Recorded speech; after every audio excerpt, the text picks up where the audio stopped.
Setelah sempat terhenti akibat tragedi Stadion Kanjuruhan Malang beberapa waktu lalu, Liga 1 musim 2022 akhirnya kembali dilanjutkan tanpa penonton. Putusan ini diumumkan oleh Menko Polhukam Mahfud MD saat konferensi pers Liga 1 di kantor Kemenko Polhukam, Jalan Medan Merdeka Barat, Jakarta Pusat. Paralel dengan penyelenggaraan Liga 1 ini, Mahfud MD juga memastikan proses hukum terkait tragedi Kanjuruhan terus berjalan dan pengusutan akan dilakukan sesuai dengan aturan. Sekarang pemerintah mengumumkan bahwa sepak bola liga itu akan diselesaikan. Jadwal yang sudah ditentukan akan diselesaikan dan PSSI akan ada komunitas yang akan mengendalikan ini dan Pak Kapolri itu sudah menjamin segi-segi keamanannya. Penyelesaian sepak bola ini, penyelesaian pertandingan liga ini itu diizinkan tanpa ada penonton. Ya, Liga 1 ini kembali digulirkan setelah PT LIB mendapatkan surat rekomendasi dan izin dari kepolisian dengan sistem bubble atau terpusat. PT LIB pun telah menetapkan 5 stadion yang digunakan sebagai lokasi kompetisi Liga 1 hingga akhir putaran pertama atau pekan ke-17, yakni Stadion Jatidiri Semarang, Stadion Manahan Solo, Stadion M. Subroto Magelang, Stadion Maguwo Harjo Sleman, dan Stadion Sultan Agung Bantul. Tim Liputan, Jakarta. Ya, PT LIB kembali melanjutkan Liga 1. Sementara itu kita sama-sama tahu bahwa pengusutan kasus tragedi Kanjuruhan masih berlangsung hingga kini tetapi belum tuntas. Apa yang membuat penyelenggaraan Liga 1 ini kemudian terasa seakan begitu terburu-buru? Untuk membahasnya telah bergabung bersama kami anggota TGIPF Pak Akmal Marhali, kemudian juga ada kuasa hukum tragedi Kanjuruhan atau Tatak Pak Imam Hidayat. Selamat sore Pak Akmal, Pak Imam. Ya, selamat sore Mas. Kami juga terhubung secara virtual dengan Wakil Ketua LPSK Bu Susilian Ningtyas dan juga CEO dari APPI Pak Hardika Aji. Selamat sore. Selamat sore Mas Agung. Terima kasih sudah bersedia bergabung bersama kami di Berita 1 Sore. Kami sengaja membuat tagline dari dialog ini adalah jangan sampai kemudian Liga 1 yang sudah kemudian terselenggara ini mengaburkan proses penuntasan kasus atau tragedi Kanjuruhan.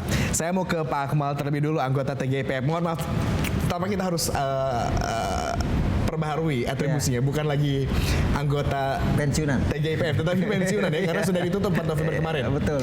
Pak Akmal, siangnya kemarin PT LIB konferensi pers, ada Pak Mahfud MD, kemudian ada juga Polri kami lihat di sana begitu, dan berbagai instansi lain. Lalu sorenya langsung kick off Persebaya dan langsung pertandingan begitu, ada 4 laga yang kemarin dilangsungkan. Banyak pihak yang melihat ini menjadi terkesan terburu-buru. Tanggapan Anda seperti apa? Saya setuju, terburu-buru dan terkesan tidak sistemik gitu kan, pengumuman sekaligus juga proses kick off-nya. Tapi saya perlu jelaskan di sini, yang pertama adalah bahwa TGIPF dibentuk bukan untuk menghambat kompetisi, bukan juga untuk suksesi PSSI, tapi TGIPF dibentuk untuk melakukan usut tuntas tragedi Kanjuruhan yang mengorbankan 135 orang yang meninggal dunia.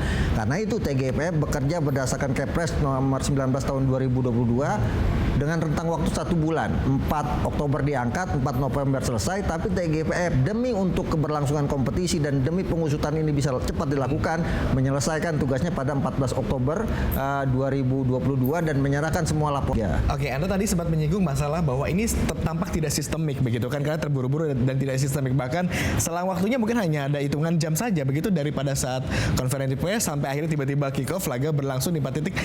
Kami ingin coba gali betulkah itu tidak sistemik, apa terlupakan? Tapi saya mau konfirmasi dulu nih ke Pak Haji. Pak Haji, ini kan sifatnya juga tampaknya seperti begitu dadakan kepada para pemain sendiri, sudah ada informasi atau belum? Iya, memang, tapi kan ya ini masalah klasik lah, segala perizinan dan hal-hal lainnya terhadap kompetisi memang selalu terjadi begitu mendadak. Beberapa tim memang begitu mendadak karena baru diaktifkan latihan kurang dari seminggu dari jadwal kick off kemarin. Cuman mayoritas ya sudah kembali latihan lebih dari sebulan. Dan so, kalau dari sisi pemain sih harapan-harapan kompetisi bergulir itu selalu ada setiap saat lah.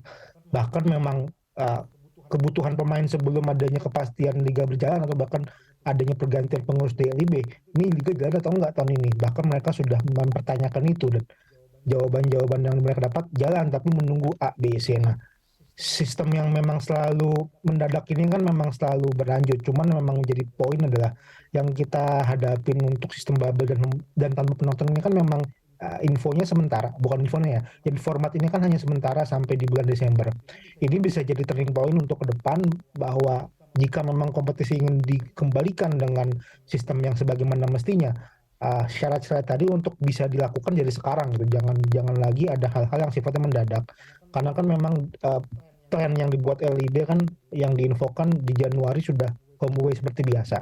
Nah, ketika itu kembali, jangan lagi terulang hal-hal yang sifatnya seperti ini, seperti yang sebelum kejadian Kanjuruhan atau bahkan proses perizinan seperti sekarang ini kan jadi terkesan kurang baik di mata publik bagaimana kick off yang seharusnya 15.30 baru diberikan izin di saat itu juga dan langsung 47 menit setelahnya liga dimulai. Nah, ini kan sebenarnya sesuatu yang dirasa kurang cukup enak lah dilihat. Tapi ya ini jangan kembali terulang, tapi kata-kata itu ya pasti akan semacam hal klasik terucap.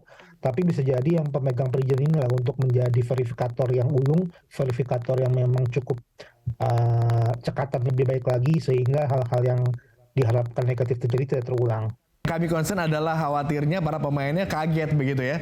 Tiba-tiba ada diumumkan hanya berapa selang sesaat kemudian langsung digelar kick off-nya begitu. Tetapi ternyata para pemain sudah terbiasa dengan penjadwalan yang sifatnya begitu mendadak seperti ini begitu ya. Yes, dan kalau dari sekarang sih 15 sampai 16 tim udah latihan dari sebulan sebelumnya sih. Jadi cukup, bahkan mentalnya cukup terombang-ambing pasti dan tidak pastinya. Ya, tapi beberapa tim memang kurang dari seminggu lah persiapan. Mungkin 2 tim itu yang kaget. Saya ke Pak Imam, kuasa hukum tragedi Kanjuruhan atau Tatak. Kalau melihat kondisi seperti ini, dari kacamata kuasa hukum tragedi Kanjuruhan seperti apa? Liga 1 ini terkesan diburu-buru padahal belum selesai kan pengusutan kasus Kanjuruhan ini. Iya, terima kasih Mas Agung. Artinya ini kita sebagai bangsa ini kan harusnya balance ya. Proses penyelidikan masih gelap ya, tetapi kemudian secara terburu-buru Liga 1 dimulai. Ini sangat menyakitkan ya keluarga korban ya. Seakan-akan kemudian ada pengkaburan perkara ya. Seharusnya proses itu berjalan dengan baik. Ternyata sampai ini hari pun kita juga tidak melihat usaha-usaha ke situ. Bahkan kemarin hasil otopsi pun juga tidak sesuai dengan fakta empiris yang terjadi di lapangan. Ya tuh. Otopsi menyebutkan bahwa tidak ada penyebab kematian karena residu gas air mata. Ya. Ini kan kemudian sangat anti klimak ya, bertentangan dengan fakta empiris yang ada. Padahal kita tahu bahwa banyak korban yang meninggal itu kemudian terkelupas kulitnya, juga anaknya Mas atau Devi itu jelas keluar busa di mulut. Alasannya nanti bisa mengganggu jalannya otopsi. Iya toh. Kemudian pada waktu proses kita mengetahui hari Senin kemarin, saya WA baik pun juga dengan Dokter Nabil yang menanyakan hasil otopsi. Dokter Nabil bilang bahwa prosesnya sudah selesai ya, tinggal mengambil atau diantar ke penyidik Polda Jatim ya. Kemudian saya tanya juga apakah boleh keluarga mengetahui hasilnya. Dokter Nabil bilang itu kewenangannya penyidik, saya tidak punya kewenangan. Oke, kita taat asas, kita taat aturan. Ternyata di hari Rabu tiba-tiba Dokter Nabil preskom dengan mengundang media. Ada apa ini? Oke. Ya toh, dengan alasan apa dapat yang bisa izin. dibaca dari ini, tetapi kita tahan dulu pembahasan mengenai ini. Iya. Kita akan simak dulu pernyataan perwakilan dari Aremania yang juga tidak setuju barangkali atau kurang sepakat bagaimana Liga 1 ini kembali digelar padahal pengusutan kasus Kanjuruhan masih berlangsung. Selama kami mengurus usut tuntas ini belum selesai sampai ke persidangan, kemarin Mas Jules, Dirjen Aremania, juga menyampaikan statement bersama-sama dengan kawan-kawan Ketua Korwil.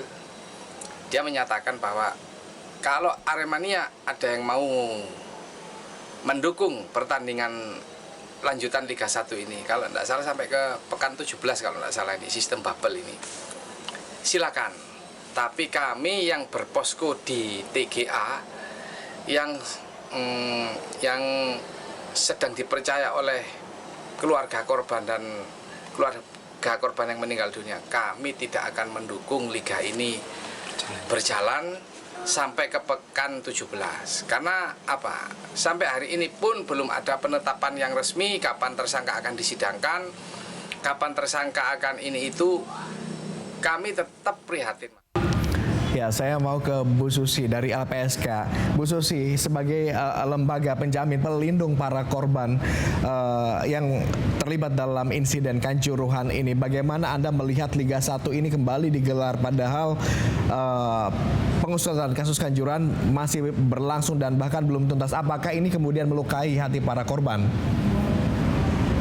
Ya, seperti yang disampaikan ya tadi oleh teman-teman dari Aremania dan Mas Imam JS ini ya kita juga menyayangkan ada Liga 1 sudah berlanjut di tengah ada penyelesaian masalah hukum yang belum selesai atas tragedi Kanjuruhan. Cuman kan ini sudah berjalan dan bagi LPSK yang sangat penting adalah LPSK dapat memberikan perlindungan secara maksimal kepada saksi dan korbannya sehingga kasus tragedi Kanjuruhan ini bisa terungkap dengan segera gitulah.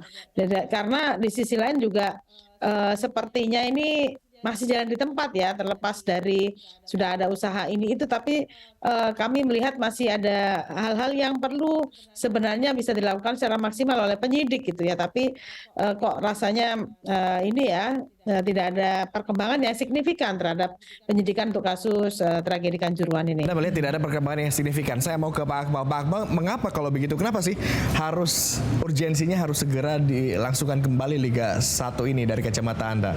Jawabannya ditahan ya. Usai jeda pariwara. Kami akan kembali dengan dialog di Berita Satu Sore. Tetaplah